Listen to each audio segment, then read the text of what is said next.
Čaute, máme na vody SK a ja vás vítam u tohto videa. Dneska si povieme, prečo Minecraftové servery upadávajú a poďme na to. Ale ešte predtým malá súvka. Počkaj, ak tu ešte nemáš odber a like, tak by si to určite mal dať. Tebe to neuškodí a mne s tým pomôžeš. Díky. Ale teda naspäť ku týmto serverom. Takže poďme asi tak na to. Prečo Minecraftové CZSK servery umierajú? Minecraft, ktorý vznikol v roku 2009, sa stal jednou z najpopulárnejších hier na svete. Vďaka svojej otvorenej hre kreatívnemu potenciálu a širokej komunite sa stal nielen hrou, ale aj platformou, kde sa vytvárali rôzne servery, minihry a komunity. V posledných rokoch však môžeme pozorovať, že Minecraft servery, obzvlášť tie na CZSK scénach, čoraz častejšie stagnujú alebo úplne zanikajú. Čo sa tým stojí? Prečo Minecraft servery v našich končinách umierajú? Saturácia trhu a konkurencia. Keď Minecraft začal, každý nový server mal potenciál prilákať veľa hráčov.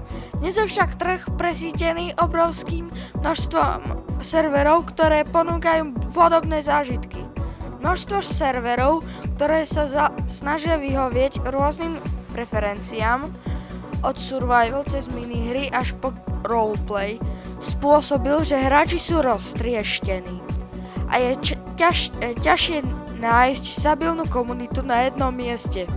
Konkurencia medzi servermi je čoraz silnejšia, čo vedie k tomu, že hráči skáču medzi servermi a nenašli si domov. Tým pádom sa servery ťažšie udržiavajú a niektoré môžu počas zaniknúť. Zmena záujmu hráčov. Mladší hráči, ktorí sa kedysi venovali Minecraftu, sa teraz viac zaujímajú o iné populárne hry, ako sú Fortnite, Roblox alebo iné hry z oblasti Battle Royale. Novšie generácie sa dostávajú k počítačovým hrám, často preferujú rýchlejšie a akčnejšie zážitky, ktoré Minecraft nedokáže úplne ponúknuť. Minecraft, ktorý je skôr o dlhodobom budovaní a kreatívnej hre, nemusí byť pre nových hráčov dostatočne atraktívny. To spôsobuje pokles počtu nových hráčov na serveroch, ktoré kedysi mali stabilnú základňu. Zastaralý systém serverov. Mnohé CZSK servery používajú staršie technológie a systémy, ktoré nemusia stíhať dnešné nároky hráčov a serverových adminov. Novšie verzie Minecraftu prinášajú nové funkcie, ale nie všetky sú schopné sa prispôsobiť týmto zmenám. Napríklad problémy s verziami, nekompatibilita pluginov alebo hardwareové problémy môžu spôsobovať zlé skúsenosti hráčov, ktorí sa nakoniec rozhodnú pre iné servery. Rovnaký problém vzniká aj s optimalizáciou. Ak servery nemajú dostatočnú kapacitu alebo sú technicky nedostatočné, nezabezpečené, môže to viesť k padaniu servera, zlyhávaniu hier alebo znižovaniu kvality hrania. Chýbajúca inovácia a originalita. Kým niektoré servery začínali ako unikátne projekty, ktoré prinášali nové herné zážitky alebo zaujímavé komunity, dnes je bežné, že sa kopírujú už existujúce servery alebo herné režimy. Tým pádom hráči nevidia dôvod, prečo by si mali pripojiť k určitému serveru, ak môžu získať rovnaký zážitok inde. Mnohé servery neponúkajú nič nové a hráči sa tak rýchlo unavia z rovnakého gameplayu. Tento nedostatok inovácií spôsobuje, že servery strácajú svoj šarm a už nie sú schopné udržať hráčku základňu. Vysoké náklady na prevádzku.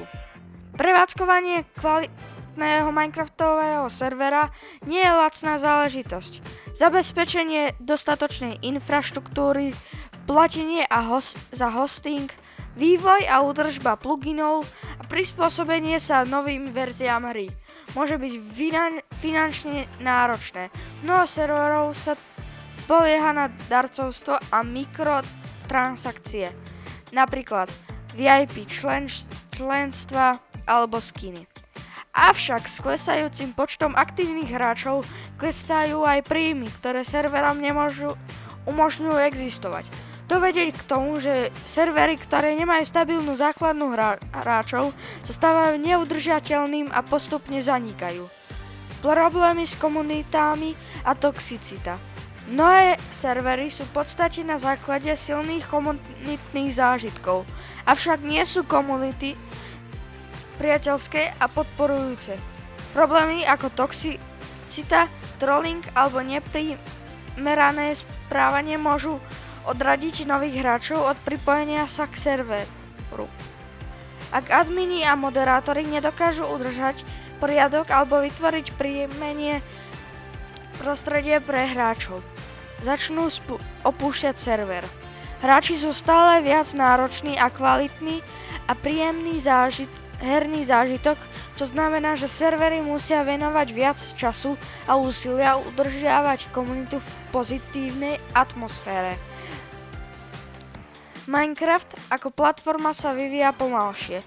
Niektorí hráči cítia, že Minecraft už neponúka toľko noviniek ako kedysi. Vývojári síce pravidelne prinášajú aktualizácie, ale nie každý nový pridávok má rovnaký dopad na hrateľnosti a záujem komunity. Rôzne servery sa tak musia prispôsobiť pomalšiemu vývoju samotnej hry a často sa nedokážu inovovať v súlade s aktuálnymi trendmi v hernom priemysle. Minecraft CZ.SK servery sú na ústupe z viacerých dôvodov. Zvyšujúca konkurencia, zmena záujmu hráčov, technické problémy, vysoké náklady na prevádzku, chýbajúca inovácia a problémy s komunitou. Hoci stále existujú kvalitné servery, ktoré si umožňujú stabilnú a lojálnu hráčskú základňu. Je jasné, že pre mnohé servery bude čoraz ťažšie konkurovať a udržiavať sa na svojom vrchole. Minecraft môže byť stále silným titulom, ale jeho komunita a servery musia byť pripravené na nové výzvy, inovácie, aby prežili v dnešnom rýchlom sa meniacom hernom prostredí. A toto je tak asi odo mňa všetko, čo som vedel k tomuto povedať. A čo ja viem, tak upadli tieto servery a to je Queplay a Game Team a ak niečo zabudnem, pardon, ale nespomínam si. Takže dúfam, že sa vám toto video páčilo a my sa uvidíme o ďalšieho videa. Čau.